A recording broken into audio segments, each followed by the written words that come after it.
If you had one shot or one opportunity to seize everything you ever wanted in one moment, would you capture it or just let it slip? Yo. His palms are sweaty, knees weak, arms are heavy. There's vomit on his sweater already. Mom's spaghetti, he's nervous, but on the surface he looks calm and ready to drop bombs. But he keeps on forgetting what he wrote down. The whole crowd goes so loud, he opens his mouth, but the words won't come out. He's choking how? Everybody's choking now. The clock's run out, time's up, over, loud. Snap back to reality. Oh, there goes gravity. Oh, there goes rabbit. He choke. He's so mad, but he won't give up. Daddies, he know he won't have it. He knows his whole back to these ropes. It don't matter, he's dope. He knows that, but he's broke. He's so stacked that he knows when he goes back to this mobile home, that's when it's back to the lab again, yo. This old rhapsody better go back to this moment and hope it don't pass him. Listen, we can talk about the flag, but let's talk about... Wait.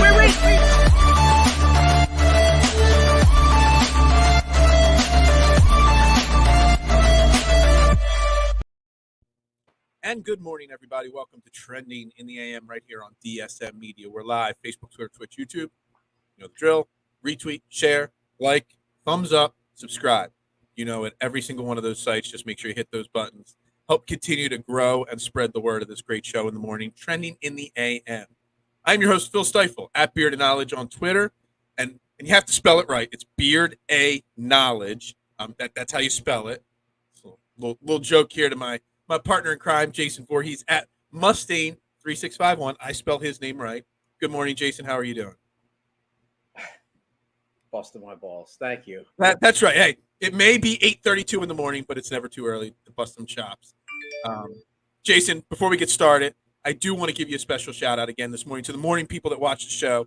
Last night, Jason debuted his new podcast, Hate to Feel, mental health awareness, suicide prevention, addiction, a podcast last night. You told your story, and if anybody hasn't watched it, go back. It's on the DSM YouTube and Twitter page and Facebook page. Hate to Feel has their own page as well. Make sure you go watch it, man, because I still to this moment still haven't fully comprehended how Jason had the strength to give his full story on the air last night of his problems and his demons and the things he's gone through in life. So major props to you for being able to tell your story last night. I appreciate it, man. It means a lot, and truly blessed just to be able to have the ability to, have a platform to do that. And I thought it was awesome, man. I thought it went well, and I appreciate your help because, like I said, you're one of my best friends now, and appreciate you, brother. Yeah, hey, I appreciate that. And like I said, everybody, it's on the DSM YouTube page. Make sure you check it out.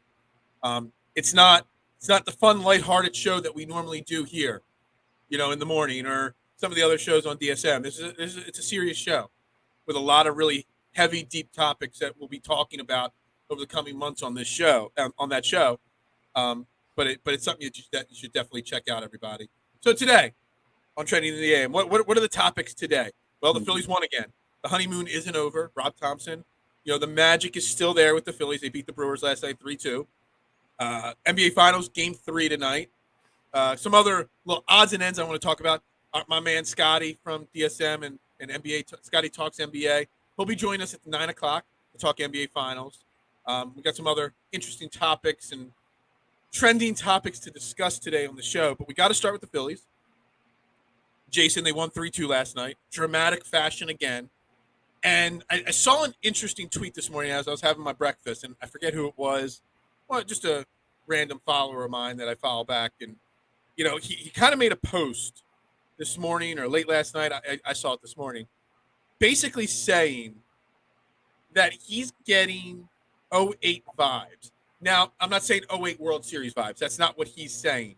What he's saying is that when the team is down, all of a sudden, the last 4 games and this new era since Rob Thompson has been brought in, that he's feeling that we're never out. The way we were supposed to feel at the beginning of the season of never being out of the game because of our offense, he's now getting those vibes now.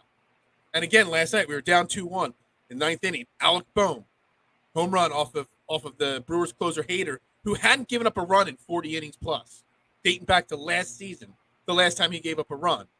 And then Matt Vierling, washed away, thrown off to the side, dumped at the curb, Matt Vierling. hits the game-winning home run.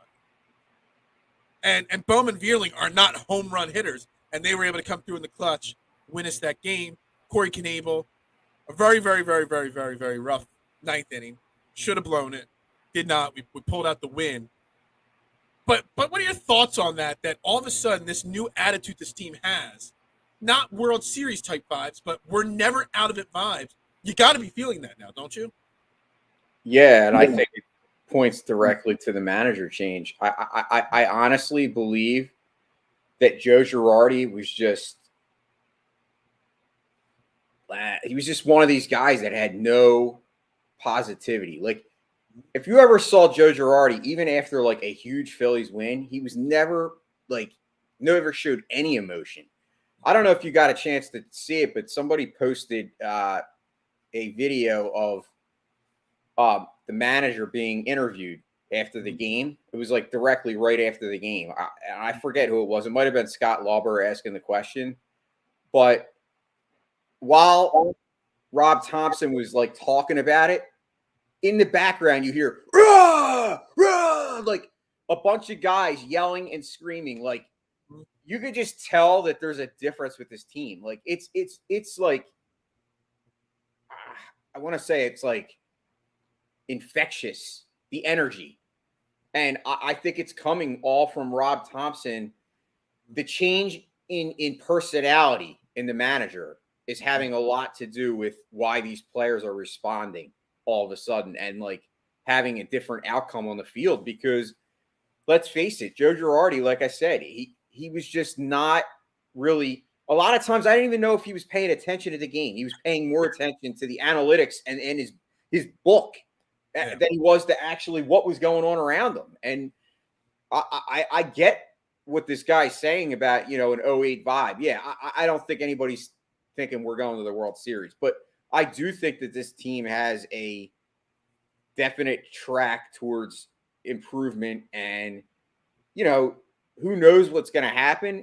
But if they keep winning baseball, and as Scotty said, Phillies finding ways to win, like that's what this is all about, like finding ways to win. And you're up against Josh Hader, who right now is basically like, Kenley Jansen was 4 years ago. Like, Josh Hader's in his prime. He's the best closer in baseball. He hadn't given up a run in 40 innings. He probably hasn't given up a hit in back-to-back games. The guy's usually like 3 up, 3 down, 2 to 3 strikeouts a game. Like, he's that much of a weapon. He's ridiculously great. And to have guys like Alec Bohm and Matt Vierling, who aren't home run hitters per se, hit home runs, absolutely. I just think it just shows you. Yeah, with the Rob Thompson thing, and I kind of get the vibe that even the Phillies feel like there's going to be accountability too. I mean, look, Corey Knebel, 3 walks last night, walks the bases loaded. Look, should he have blown the save? Probably. But maybe deep down inside, maybe once he walked those bases loaded, he's like, dude, I got to dig down. I know the fans are talking about Sir Anthony being the closer. Rob Thompson ain't going to put up with me blowing saves. Maybe there's a little bit of that maybe 2 weeks ago, last night, maybe they make the comeback, maybe they don't. But even if they make the comeback, they still lose that game 2 weeks ago. They either don't make the comeback or Corey Knebel blows it completely in the 9th inning. Now, everybody, not just the positivity vibe, but the accountability and the respect vibe is there as well. And it's like before they didn't care about letting their teammates down. Now, all of a sudden, everybody cares about letting each other down. It's like literally, it's not just a vibe. It's literally a culture change in the matter of 5 days. And I know you can't completely change the culture. And look, yes, we've won 5 in a row, 4 under Thompson. We're not going to, there are still going to be some rough stretches because there still are issues with this team. But the culture change and the vibe change, I kind of feel like if they come out today, maybe they lose today. If they come out and do that, it's not going to be like sulking shoulders walking back to the dugout. I almost feel like I'm going to see pissed off players and coaches if they go out there and lose today, which you wouldn't have seen under Joe Girardi. I don't understand. It's mind-boggling that the culture was so bad, and it's even worse than we thought it was under Joe Girardi, that just going to an interim bench coach to be your manager can, like that, change the culture and vibe in a team. Not change the players, just the vibe. That's kind of what we wanted. We want that little spark to be lit. But could you have imagined it making this much of an effect this quickly? I've saw it in, obviously, once again, I know it's not the same business, but I am a manager. And I've been in similar situations in my companies prior where there was a manager that, whether either he didn't necessarily have to be a jerk off or somebody that was hated, but a manager where the morale in the store was terrible, right? They switch the manager, they bring another manager in, all of a sudden that building is like happy. People are like, working harder. I've seen it happen in my business. So it makes sense to me that it can make that much of a difference, because I think, once again, like, it does start at the top. And I get it. A lot of times the manager isn't the very top. They're not the owner, but they're the guy that's most in tune with their players and is dealing with them and should be interacting with them on a daily basis. But I don't think Joe Girardi interacted with his players. Like, I just think it was almost like he was a figurehead, and it was basically like roll out the lineup and let it rip.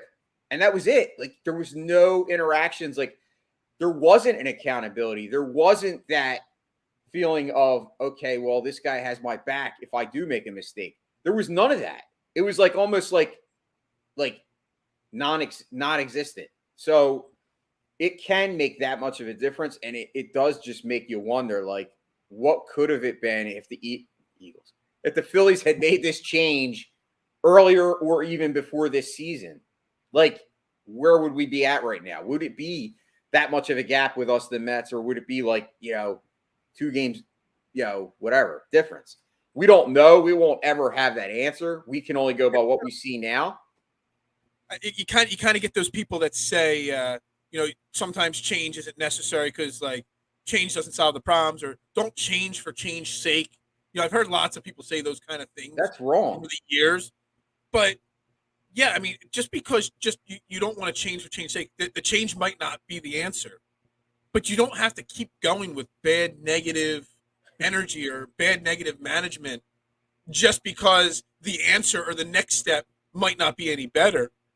Why continue on in mediocrity or sub mediocrity just because you're scared of what the next change is going to bring?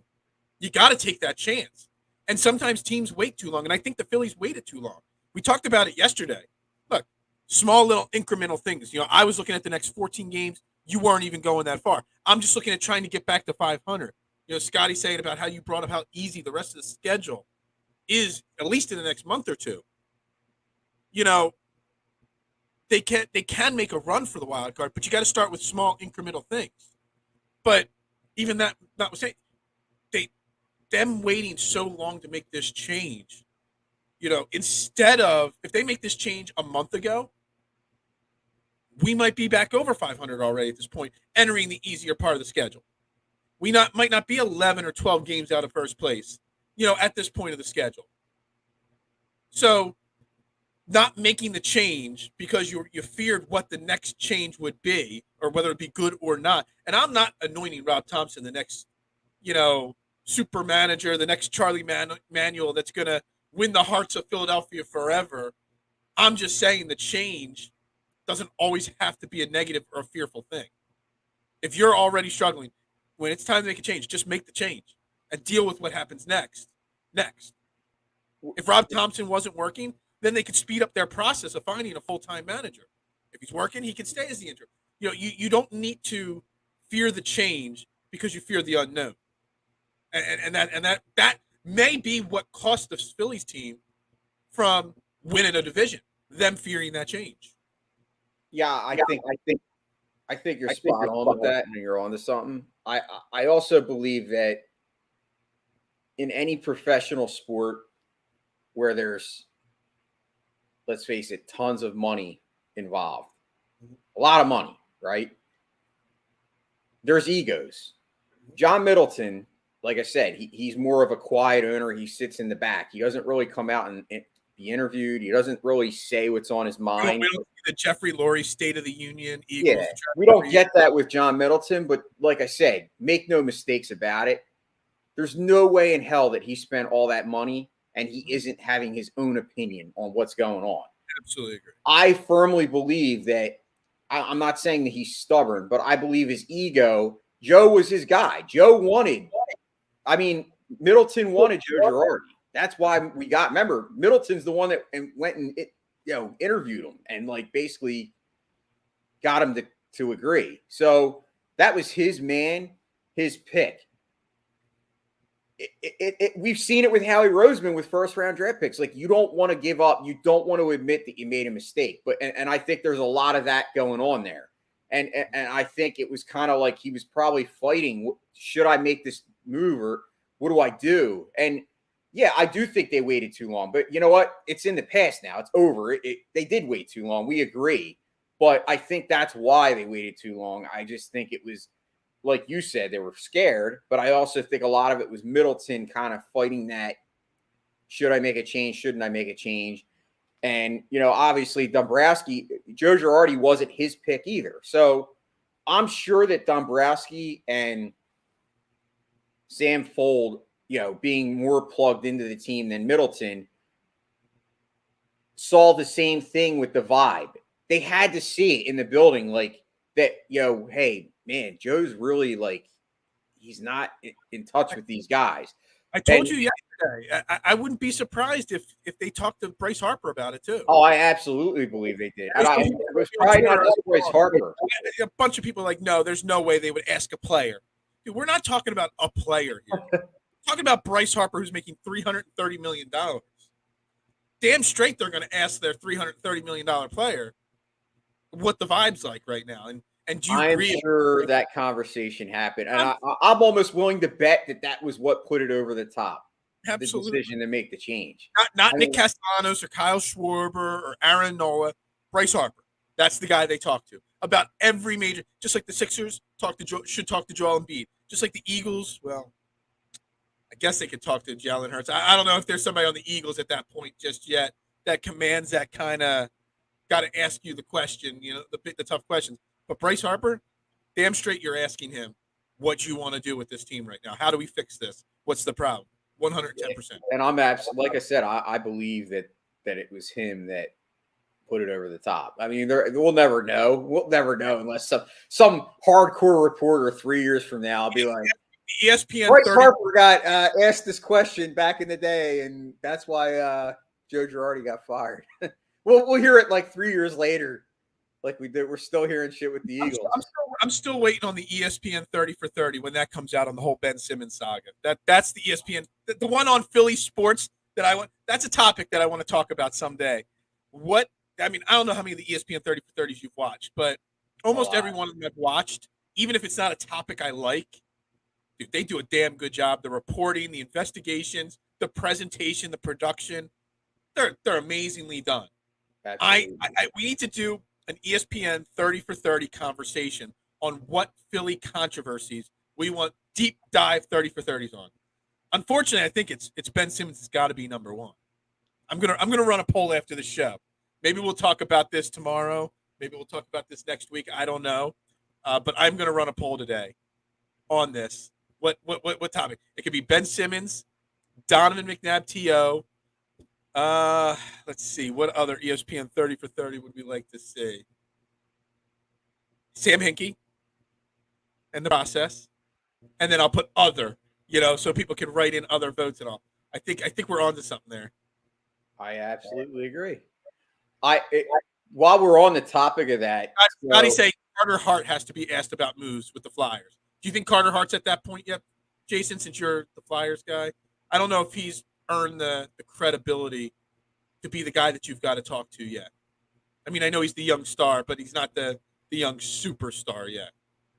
Yeah, it's tough for me on the Flyers right now because I'm so kind of out of touch with being frustrated with them. I'm sure that'll change once the draft happens, which is coming up shortly. But I would have to think about that, Scotty.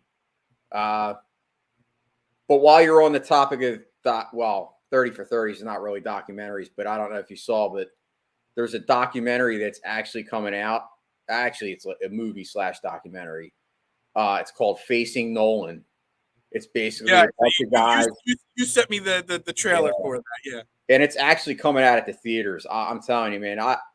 To me, Nolan Ryan was like, my childhood hero, and I know we're a little older, but I don't know. So my opinion on Nolan Ryan. So I'm 4 years younger than you, but all I think of when I think of Nolan Ryan, I think of all the no hitters, I think of all the strikeouts, but I think of it as a kid when he got into that fight and he had that player in the headlock and he's just wailing at the guy's head. That is as ingrained in my head about Nolan Ryan as anything else that he did that was great. What was it, 9 no hitters or whatever he threw? 17,000 that's why I strikeouts. like him. Just to him, He's it's a like badass. what was it in Major League Baseball or in Major League the movie? One of the baseball movies, I forget which one. The pitcher holds the baseball and tells the batter when he charges the mound, "Come any further, I'm going to throw this at 90 miles an hour at you." And whatever that line was. I forget what movie it was. It might have been like Major League 3, like Return to the was Line. an older Major League. Yeah, but I just think Nolan Ryan saying that, and the player actually like, shit, he might actually do that. There was no fear or worry that he wasn't going to back up his words with some actions. So it looks like the trailer looks amazing for the Nolan Ryan documentary. Yeah, it's out June 24th, so if you want to see it in theaters. We'll see. Was Doc Rivers ever a doctor? I'll think about it for you, Jason. I'll think That's about awesome. I like Scotty's. Is Doc Rivers really a doctor? Yeah, I mean, it's like Doc Rivers, is he a doctor? I just think of Bugs Bunny saying, "What's up, Doc?" He's not a doctor of anything. Real quick, we're talking Nolan Ryan. Tonight, Aaron Nola is on the mound. So that's the pitching matchup.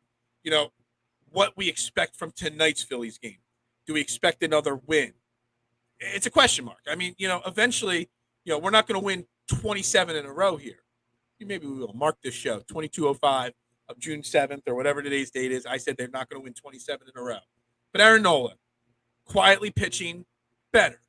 Not great, but better overall. Still, he's got 11 starts on the season, and he's thrown 10 home runs. All 8 of his 11 starts, he's given up a home run in. His whip, so he's not giving up a lot of base runners. It's just the home run ball. That's basically what his problem is. If he can clean that up, I don't think he can clean it up because I just think that's who he is at that point. 3.92 ERA, Brewers and their offense first place team. Can Aaron Nola keep the ball in the yard in Milwaukee tonight? That's the question and the key to winning this game. What are your thoughts on tonight and keeping the momentum going? I think they're going to actually come out and win 6 in a row.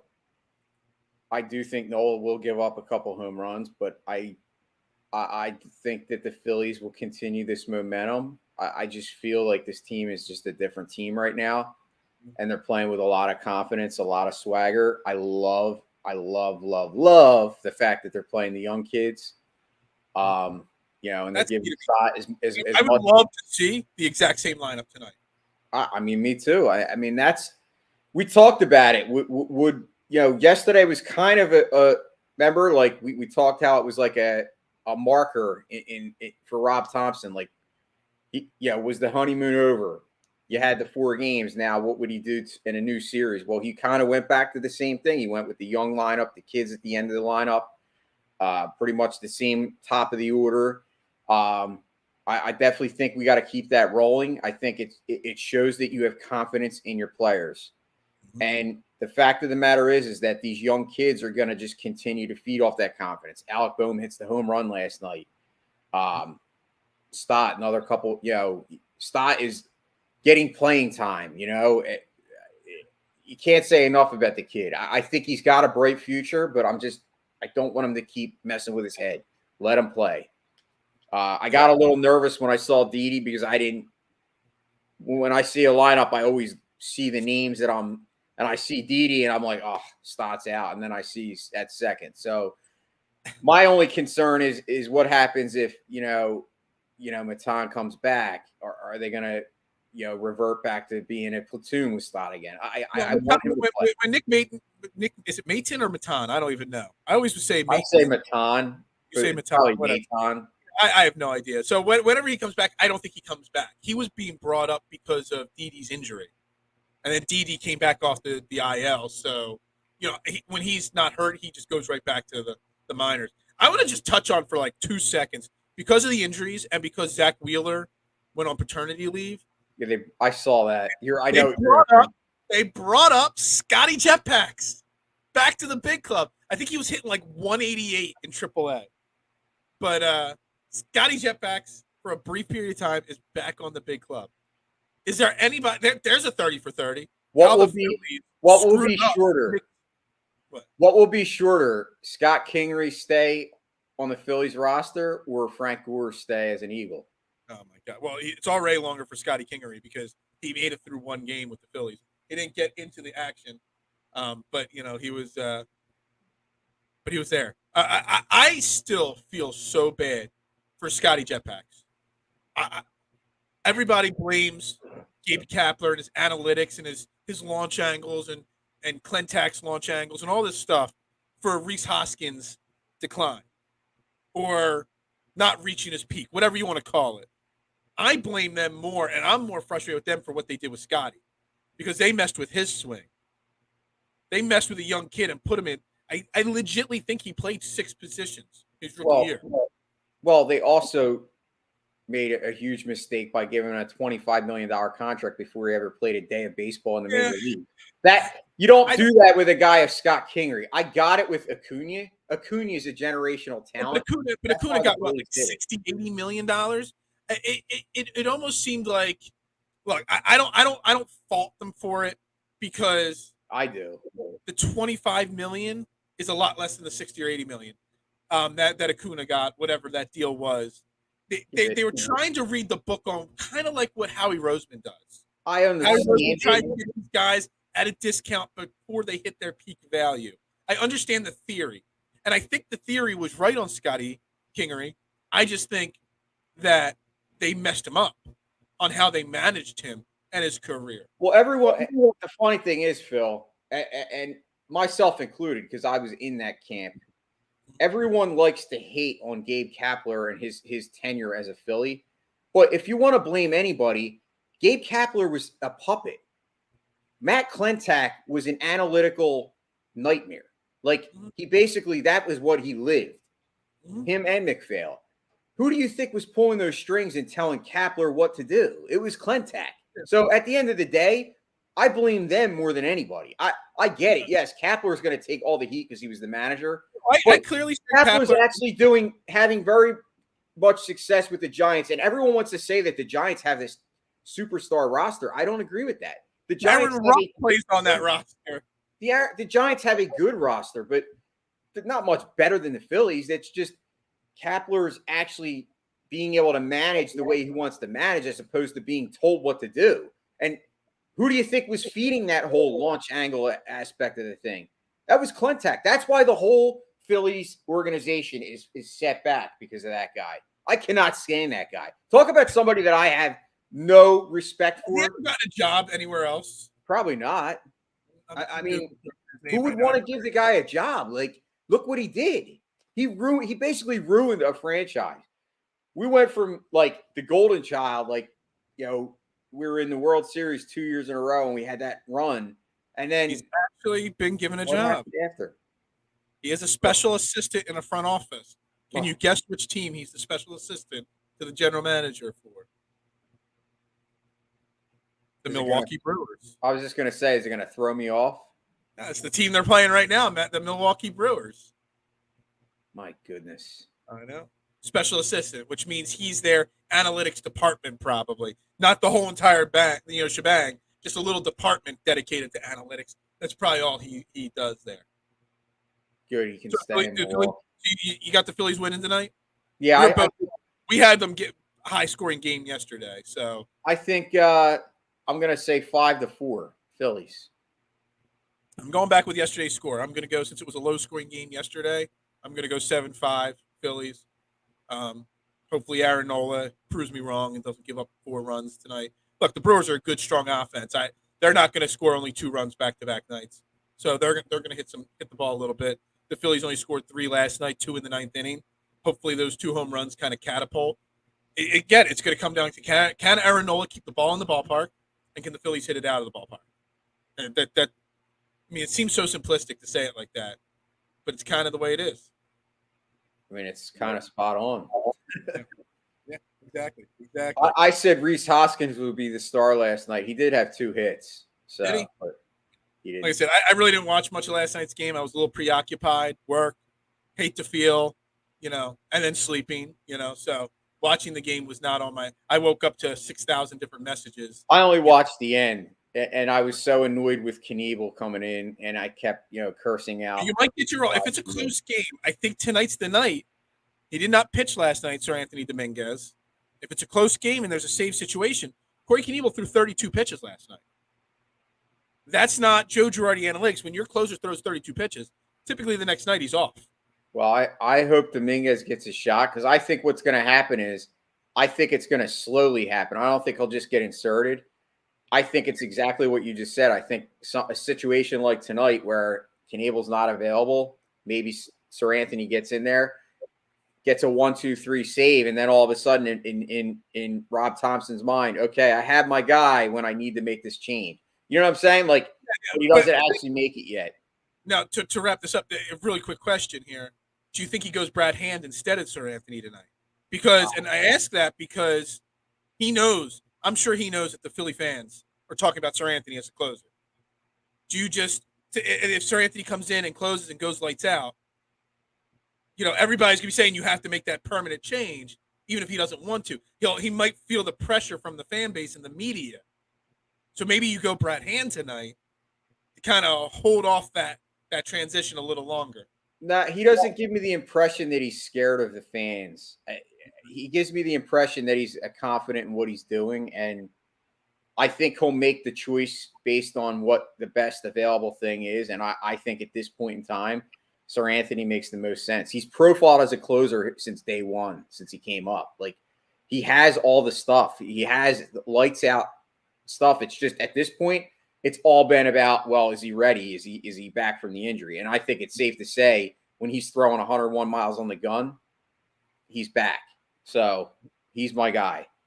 All right, we're gonna transition here. Our man, the boss, the man of the hour here, join us on the We Have No Sponsor hotline, Scotty. Good morning, Scotty. How you doing today? Good morning, fellas. I'm doing. Loving that shirt, man. Yeah. You get down with a little bit of Zeppelin this morning. Yeah. You gotta start the day right. You're right. How are you guys doing though? I'm doing fantastic. So we got an interesting question because we're talking Phillies here, and I'm bringing you on to talk NBA Finals. Before we get to the NBA Finals, I kind of want to use the Phillies as like a pivot point to basketball because we're talking about Rob Thompson and fearing making that change and firing Joe Girardi because you're fearing what's next, who the next guy is, even though there's a culture and a leadership problem. And you look at the Sixers and Doc Rivers, and I would say 70-80% of Sixers fans realize that there's a problem there with Doc Rivers. There's a disconnect with the fans, the players. There's a whole culture issue there, a lack of accountability, and people fear change because, who's the next guy going to be? Is he going to be good enough, or is he going to be worse? Whatever. Do you think that maybe seeing that making the change isn't as bad as it is with the Phillies might kind of like bleed into the Sixers organization a little bit? And like, all right, maybe it isn't as bad of an idea to get rid of a veteran because Joe Girardi and Doc Rivers are kind of very similar coaches. They both have titles from a long time ago. Both have titles with superstar teams a long time ago. And both of them just look like they were going through the motions. So is this like an example for the Sixers organization that, hey, it might not solve the problems, but at least it might solve the culture issue that this team has right now? Yeah, I think that's, I think we talked about it towards the end of the season for the Sixers, and it's just like a really confusing team that they have there. But I think I said it in the DSM chat the other day, was like just seeing, the infusion of young guys. That's just an example of a culture change, right? Like infusing young guys into the lineup like he is doing with Bryson Stott. He's finally getting an opportunity since Rob Thompson came on. So it's like, I look at things like that, and then I look at what the Sixers lacked in the postseason, which was, a Charles Bassey, a Paul Reed being familiar with playing in the game, like just getting minutes. And then even a guy like, and I know this isn't talked about a ton, and we don't really know what these young players are, right? But that's the point. Jaden Springer. He's a Yep. young, athletic guy. They called him one of the best perimeter defenders in the G League. So, like, you don't think that we could have used some type of perimeter defense in our squad. So, like, it's things like that that I look at and I'm like, just simple things that would make the change. And, you know, I had pondered on the idea towards the end of the regular season for the Sixers, you know, if they fired Doc Rivers, like, at All-Star break, Yeah. would they be a better team by the postseason if they were ran by Sam Cassell? And I think that's a viable question, and I think there's a solid chance that the answer would be yes. And the question I've been asking since the Phillies, like 3-4 weeks ago with the Phillies, yeah, you know, you don't know until it can't get any worse. exactly. And there was enough top end talent that it's not like they were going to miss the playoffs if they got rid of Doc Rivers.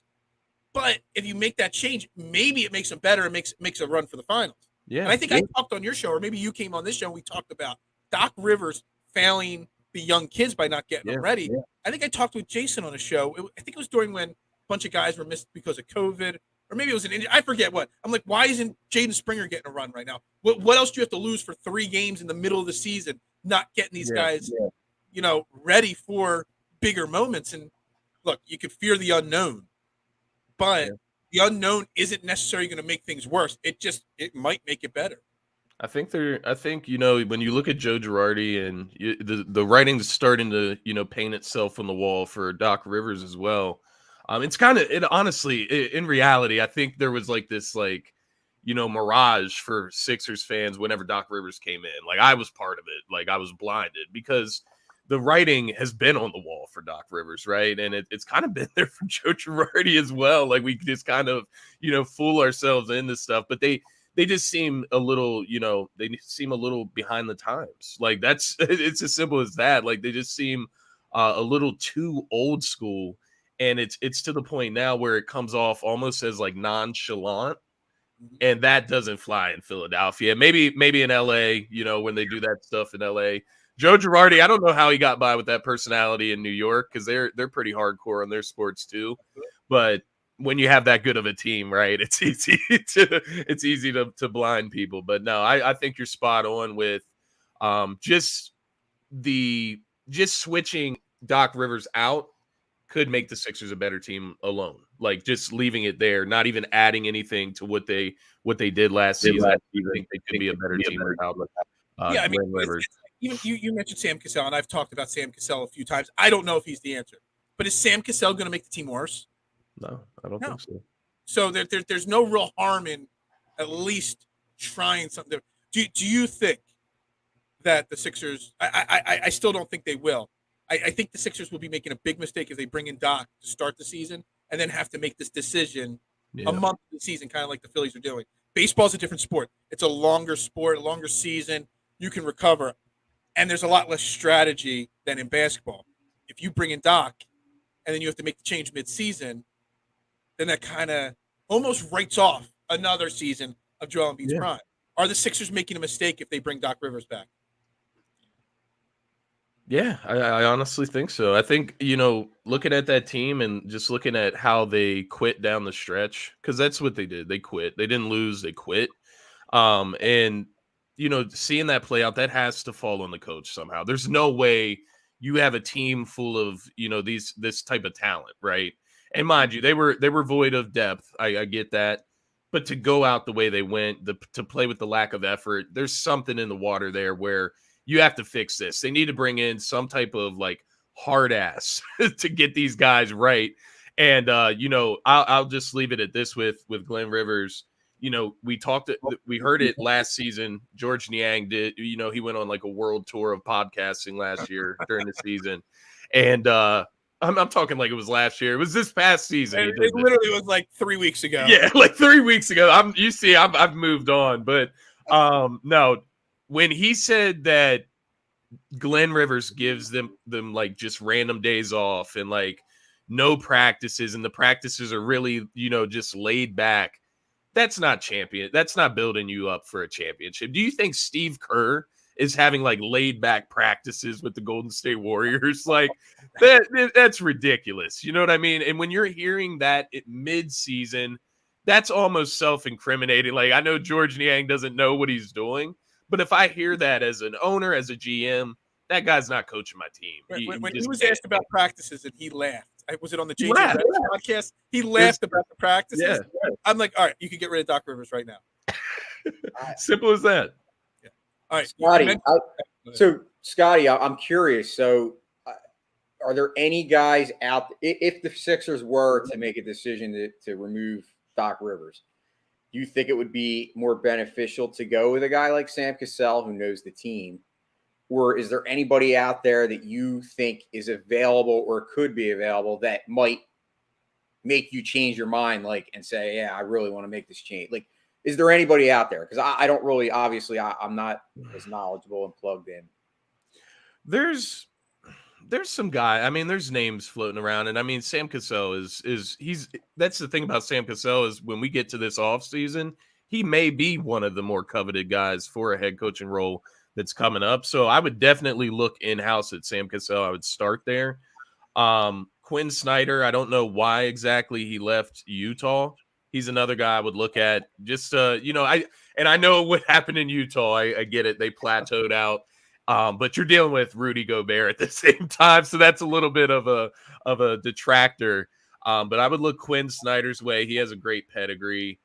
But also just thinking outside of the box. I think that's what you have to do at this point as well if you were going to make a change. So I would love to see them reach for somebody young, kind of like with the Celtics. You're seeing it with Ime Udoka. They bring him in, first year head coach. He's taking them to the NBA Finals. So like just reaching out, finding those guys throughout the league. There's several of them to be mentioned, but I would start with Sam Cassell in-house, and then Quinn Snyder is definitely somebody that piques my interest. Mike D'Antoni, I know we glossed around that earlier, like on Twitter. I think me and Phil talked about it.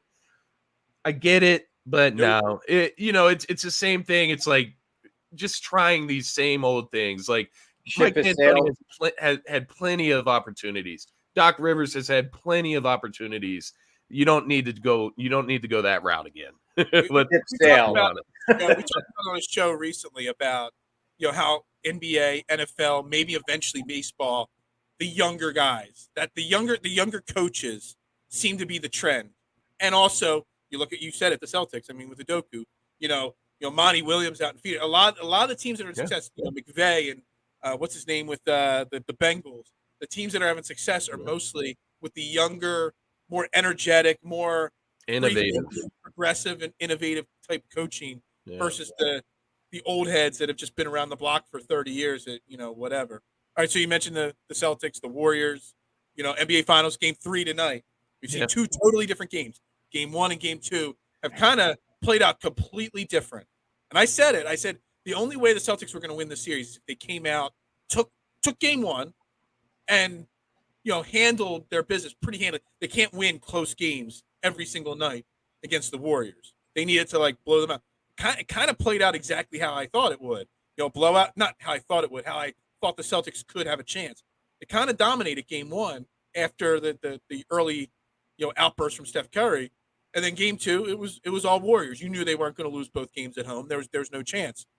Does either team have an advantage at this point? It's funny you asked that, man. It's a great question because you look at the tale of two completely different scripts with Game 1 and Game 2, and I think the biggest difference was the role players for Boston. They just didn't show up. I mean, you had 6 points between Al Horford, Robert Williams, and Marcus Smart. So it's going to be hard to win for the Celtics. I mean, that's something we talked about last week when I was on your show. Was their role players are going to have to hit shots. It's not just going to be Jason Tatum and Jaylen Brown to beat the Warriors. And that's what you saw. First game, lights out in that fourth quarter. That was just ridiculous. Honestly, made me sick to my stomach to watch Al Horford knock down 6 threes, just throw up material, I'm telling you. And I would hate to see his sister's Twitter right now because I wouldn't be able to deal, man. But that's besides the point. As far as anybody having an advantage, I guess you could say Boston has an advantage. But when you come out and lay eggs like Game 2, it's really weird. And it wouldn't be that bad if we didn't see them do that the entire series against Miami. Come out, beat Miami one game, then get blown out the next. So, like, if you're playing around with Golden State like that, they have the experience, they have the pedigree, they'll take advantage, they'll win that series. So Boston, they need to wake up. Game 3, they need to come out, play with some heart, some energy. And the funny thing with Boston going back to Boston, I was looking it up right before I came on the show, just getting a few notes together, and apparently Boston is 5-4 at home this postseason and 8-3 on the road. And Golden State has won an away game in 26 consecutive series. So I think it's lining up. I think in Golden State's best interest, they need to win Game 3. Switch the tide back in their favor since they dropped one at home. But same thing with Boston. They got to take advantage of their home crowd. Why are they not able to win at home with Boston, which I hate their fans, let's be honest, but they have a very good home crowd and home arena there. So I'm interested in your thoughts, gentlemen, as far as like who you think has the advantage, because on one side of it. Yeah, you make a great point. Like, I don't know how the Garden doesn't, generate. Right? That kind of boggles me. I've never seen a Celtics game, but I've been in the Garden before, and it's just one of those arenas that just, the history is overwhelming. You know what I mean? Like the TD Garden is won like 470,000 titles in that arena. But can I ask you, Scotty? Is basketball as much of a home advantage anymore as it used to be? And it doesn't appear to me, at least as a layman, when it comes to basketball. Like, I know with football, a lot of times it realistically is like the seventh man. We say it like when we go to the link. We've witnessed it. But is basketball that much of a difference, or is it depending on the city? Like, I don't know. Like, depends on the city. I think it can depend on the city, but I also think with the playoffs this year, it's almost like the NBA is like they're doing so, and I don't know if it's always been like this, but they're assigning referees to certain games, and it's just changing the entire script of the game. Like, they're putting referees in certain positions, like certain referees on certain games, to keep things close. And it's odd to see it laid out in just plain sight like it has been this postseason. So when it comes to like certain things like home crowds and stuff, it's almost like if you have a good home crowd, they'll send in a certain ref to kind of mitigate that and make it and kind of even it out. So I don't know. It is hard to say, but I would say it depends on the city, depends on the success. You see down the line, the Warriors have great fans. The Celtics have a great crowd. It's not on their crowd to them and their home failures in the playoffs, which they're still above 500 at home, but you would expect them to be a little bit better. You're playing for the NBA in the NBA finals. You would be better than 5-4 at home. Yeah, exactly. And they're 8-3 on the road, so give them some credit for that. They maybe they like to play villain. Yeah, my thoughts on where it stands right now is that neither team has an advantage. It's almost like it's back to square one here. And even though now we got 2 in Boston here, I think it comes down to exactly what I said before Game 1. If Boston could come out and win by 10 or 15, they take the advantage in the series, not just because they go up 2-1, but because they kind of put their foot on like Golden State's throat, maybe put a little pressure. Now, I'm not saying that Steph Curry would collapse under pressure per se, but they would make a statement that we're here. You know what I mean? Maybe Game 1 was a little bit of that, because I really thought Golden State was the far superior team. Just experience, talent, everything better, more experienced coaching, the home court advantage, everything. But then you got Game 1. It's what's the 20th anniversary of the step over. Tyronn Lue, Allen Iverson. The Lakers had everything written down that they were going to dominate those Sixers. The Sixers were able to come out on the road and get Game 1. It didn't matter then. And I kind of, in the back of my head, I'm thinking totally different scenarios, but Boston came out, gave them their best punch. Game 2, Golden State's like, yeah, that was it. And now that's why Game 3, if the Celtics cannot win Game 3, I think it's a wrap on the series. I don't care what happens in Game 4 or 5. whatever. It still might go 6 or 7. I think this is the game. If they cannot win and make a statement tonight, that the series is completely over. That's where I'm at with the NBA Finals right now. I think, and as far as on my end, I picked. I mean, obviously, I said the Celtics were going to win this series in 7. I look at Game 1 and the success they had. I mean, you mentioned Al Horford. I mean, that the whole team. It wasn't just Al Horford, but obviously he was a big part. But the whole team shot lights out to the point where I don't ever seeing that being sustained by any team, let alone the Celtics. Like, so I think that, to Phil's point, I think the Celtics, in order to win, they have to have more games like that, where it's like an unbelievable shooting performance. And everything goes right. Not necessarily they're the better team. Because I think, let's face it, Steph Curry, I mean, he's still – he's the man. I mean, and that team is not just Steph Curry. I mean, it's built as a team. So I think that definitely the superior team is the Warriors. Yeah. I think in order for the Celtics to win, they're going to have enough. They're going to have at least one other game like that where they shoot lights out. And I also do believe that they need to win tonight, because I think if they lose and they go down 2-1, I just think the Warriors are going to just kind of, and they might just go sweep at that point. It's all good. Sorry about that little audio issue there. All good. Yeah, so we're talking like this, and we're talking about how close it could be.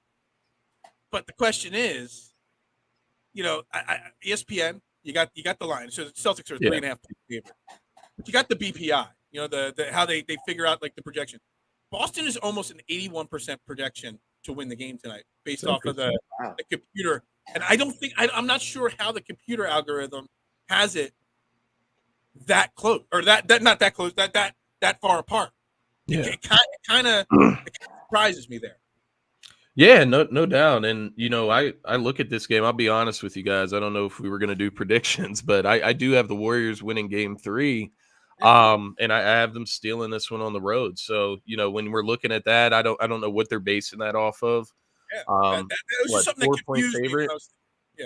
Yeah, the Celtics are a 4-point favorite. So, I mean, it's like you said, Jason, and I think Phil said it as well. The Celtics just have to hit an incredible amount of things have to go right for the Celtics to win, at least so far how the series has played out. So on one side of things, you had Game 2 where the Celtics role players just didn't show up. But then on the other side of that, in Game 2, Klay Thompson did not shoot well at all. 4 for 19 from the field, 1 for 8 from the 3-point line. I expect him to shoot better than that. I expect him to play better than that. So there's a lot of different ways we can look at this series, but I think it always comes back to pedigree, experience, like you said, Phil. Now, don't get me wrong. Like I was on here last week. I said the Celtics in 7, and I had even gravitated towards Celtics in 6 after Game 1. It wasn't necessarily that I was jumping the gun. It was just that stealing Game 1 was monumental. I didn't expect them to do that. With that being said, if they need to come out and win this game tonight, like you said, Phil. Like, while I have the Warriors, I know it sounds so contradictory, right? Like, but I'm playing it by feel as the series plays out, and I'm just giving you my gut feeling on what the game is going to be. While I had the Celtics winning the series, I think they need to win the game tonight in order to win the series. I don't think they're going to win the game tonight. Now we'll see how the rest of it plays out. We'll see, if they lose, how do they lose? How does it look? It's been a weird series overall so far. I mean, in the first game, the Celtics win. Jason Tatum has 12 points. I mean, that's weird. Steph Curry had like 8 threes in that game. Second game, you have Jordan Poole, who finally finds his footing in the series. And by the way, Jordan Poole, I mean, I know there was a lot of comparisons with him and Maxey down the stretch. I still don't know which guy I would maybe prefer. I'm kind of leaning Jordan Poole. He has some stones, man. That kid, he really plays with some fire, and I love the way he plays.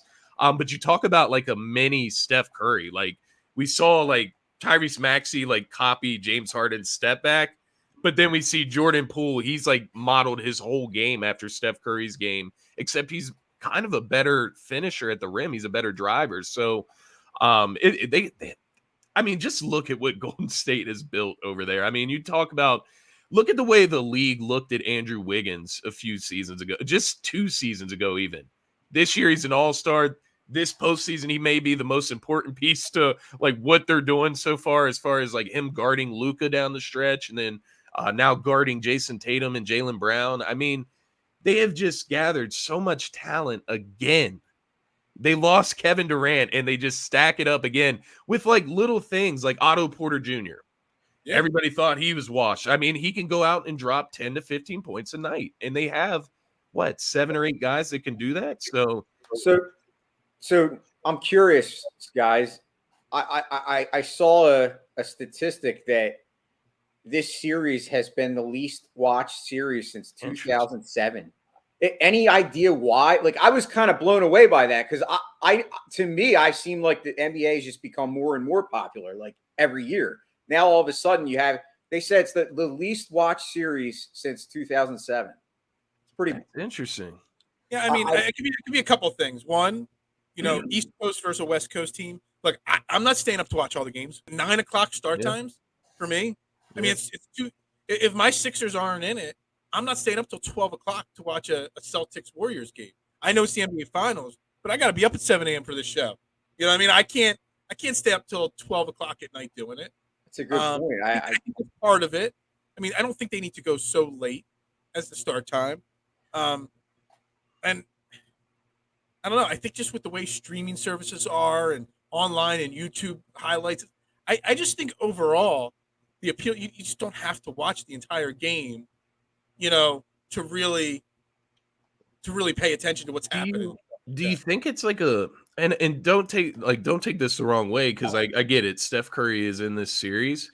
Do you think it's like a star thing, like a star caliber thing? Like, obviously, Jason Tatum is a superstar. Like, probably, this is a conversation for the offseason. Basketball top superstar, 5 player. Not, right? If you're naming the top 5 guys in the NBA that are the most marketable superstars, LeBron. And if you had a product, Giannis, Embiid, Giannis. 5. I mean, maybe. So Curry's the most marketable name, well-known name, and he might fall. Would you put Joel Embiid ahead of Steph Curry as most marketable player, as a more marketable player at this point? Yeah, I would. I mean, just as it's hard.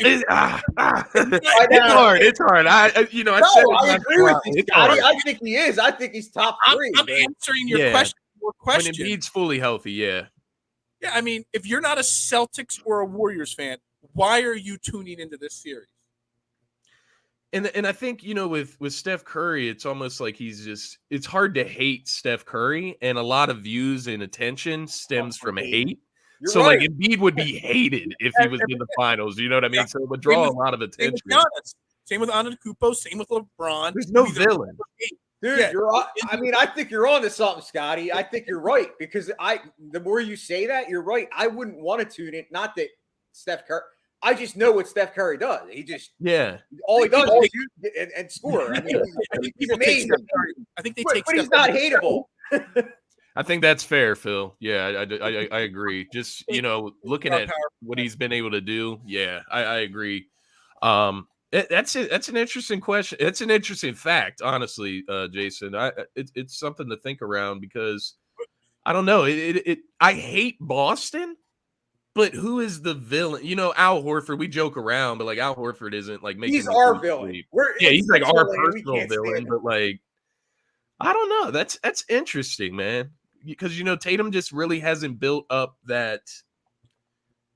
I don't know, like that role. Because like if LeBron was in the final, you want LeBron to lose. Like if or you want him to win. LeBron is a bipolar, or he's a polarizing athlete. I said bipolar. My goodness, what am I on this morning? I'm hungover, guys. Don't mind me. But KD, another guy who would be a villain in the final. Even a James Harden, a villain. Just those type of guys that the guys love to hate. And there's really, I guess, Draymond. Yeah, but he's not big enough for that to draw the. You're not tuning in because of Draymond Green. Because of Draymond Green. Right? No offense to Draymond Green, but you're not tuning in for Draymond Green. I think it's interesting. I think that considering how much star power the NBA Finals has, it seriously lacks star power. And you said 2007. That was Cavaliers versus Spurs the last time that it was this low. So why nobody's watching that? Yeah, I was kind of Google searching that, and I was expecting it to be the Dallas Mavericks year. Like when you said Spurs, yeah, that was that LeBron's first or second time in the finals? No, second or third time. Or you say Cavs and Spurs? Cavs and Spurs. Sorry, Cavs and Spurs. Yeah. 2007. That's interesting. I would like to know the numbers from last year's finals, because you look at that, and I guess you could. I mean, Giannis he's a global superstar. Don't get me wrong. I would just be interested to see if, I mean, obviously the ratings are lower. I mean, the viewership is lower than last season. I would just be interested to see how close that is, because you had the Suns and the Bucks, which that's a very unorthodox matchup. But you have Chris Paul and Devin Booker, and you have Giannis, and Chris Middleton. But Giannis is international superstar. So I don't know. He's up there with like the Embiids and all those guys in the top 5 of the world as far as marketability. But I don't know. That's interesting, Jason. I will say that. That's got me like thinking here. I need to figure it out. I know. Get some coffee in there, Yeah, something. I think I'm gonna go for mimosas after this. It's my graduation week, so I'm off work. I'm having a good time. So I might go for mimosas. Brother. Hey, and you know what? I forgot to say it on the last week when you were on the show.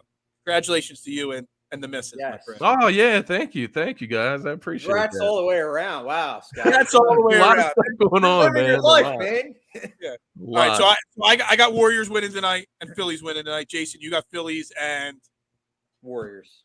Phillies and Warriors. Scotty, I got the Phillies. I got the Phillies, of course. We're on a roll, guys, and I was tuned in to the first half of the show. Loved what you guys said, and I'm actually getting excited about the Phillies again. You know what it is, and it stems back to that Joe Girardi, Doc Rivers combo. They're just playing with some fire right now, and that's all I can ask as a fan. Play with some intensity, play with some heart, want to win. They're showing that lately. They're finding ways to win. I do got the Phillies, and I got the Warriors tonight as well. That means none of if we're all on board on 2 games like that. Both of them are losing. I was thinking about parlaying the 2 money lines there, but now if we're all saying that, I don't know if I can do that.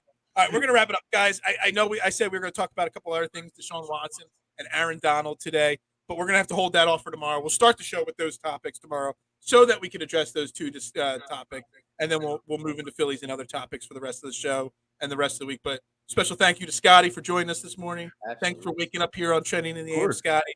Make sure you check him out at Scotty Drowned. I am Phil Stifle at Bearded Knowledge. Jason Voorhees here at Mustang3651. Again, cannot say it enough. Go onto the DSM YouTube page. Not only subscribe, but check out Hate the Field, last night's debut episode of Jason's mental health awareness show last night. Great job on that, Jason. You can't miss that show. You got to watch it. Listen to his story and how he tells it. Took a lot of courage for him to watch or to give that speech and show last night. So give him the support for the courage that he did. So everybody have a great, what's today, Wednesday? Have a great Wednesday. And we'll be back tomorrow morning, 8:30 a.m., hopefully talking about a clean sweep for the Warriors and the Phillies. Everybody have a great day, and ring the bell. Ring that bell.